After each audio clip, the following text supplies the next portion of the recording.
आमदार रोहित पवार, युगेंद्र पवार यांच्या जीवाला धोका।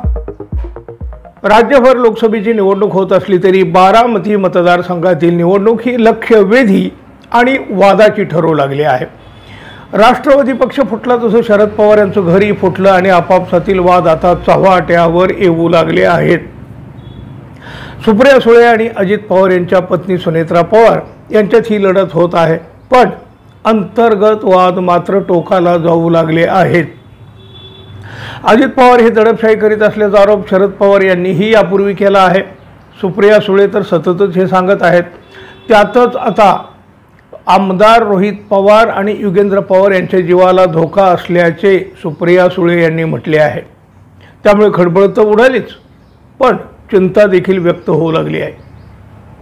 आमदार रोहित पवार आणि युगेंद्र पवार यांच्या जीवाला धोका असून त्यांना तातडीने पोलीस संरक्षण द्या अशी मागणी राष्ट्रवादी काँग्रेस शरदचंद्र पवार पक्षाच्या खासदार सुप्रिया सुळे यांनी पुणे पोलीस अधीक्षकांकडे पत्राद्वारे केली आहे। लोकसभा निवडणुकीचा प्रचार करताना रोहित पवार आणि युगेंद्र पवार यांना दडपशाहीचा सामना करावा लागतोय असंही सुप्रिया सुळे यांनी पत्रात म्हटलंय।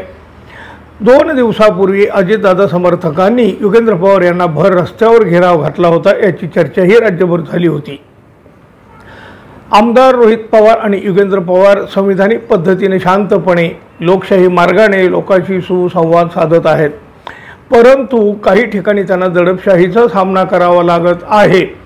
काही लोक घेराव घालून त्यांचा आवाज दाबण्याचा प्रयत्न करीत आहेत असा आरोप सुप्रिया सुळे यांनी त्यांच्या पत्रातून केला आहे। संबंधिताची ही कृती पूर्णपणे असंविधानिक आहे। भारतरत्न डॉक्टर बाबासाहेब आंबेडकरांनी राज्यघटनेद्वारे बहाल केलेल्या सर्वसामान्य नागरिकांच्या अभिव्यक्ती स्वातंत्र्याचा गळा घोटणारी आहे। आदरणीय स्वर्गीय यशवंतराव चव्हाण यांनी घडवलेल्या संवेदनशील महाराष्ट्रात असं घडणं शोभादायक नाही अशी टीका देखील सुप्रिया सुळे यांनी केली आहे। घडत असलेल्या या घटनामुळे आमदार रोहित पवार आणि युगेंद्र पवार यांच्या सुरक्षिततेचा प्रश्न निर्माण झाला आहे। त्यांच्या जीविताला धोका निर्माण झाला असून ही अतिशय चिंतेची आणि गंभीर बाब आहे। सुसंस्कृत आणि विद्येचे माहेरघर असणाऱ्या पुणे जिल्ह्यात हे अपेक्षित नाही।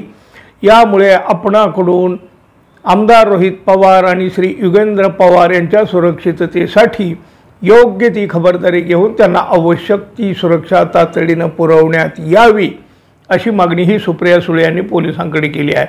खऱ्या अर्थानं अजून निवडणुकीची रणधुमाळी तर सुरू व्हायची आहे, पण त्याआधीच बारामतीत हे चाललंय काय? तुम्हाला काय वाटतं? कॉमेंट बॉक्समध्ये आपलं मत मांडा। आपण अजून आपल्या चॅनलला सबस्क्राईब केले नसेल तर आत्ता करा। धन्यवाद। पुन्हा भेटूच, तोपर्यंत नमस्कार।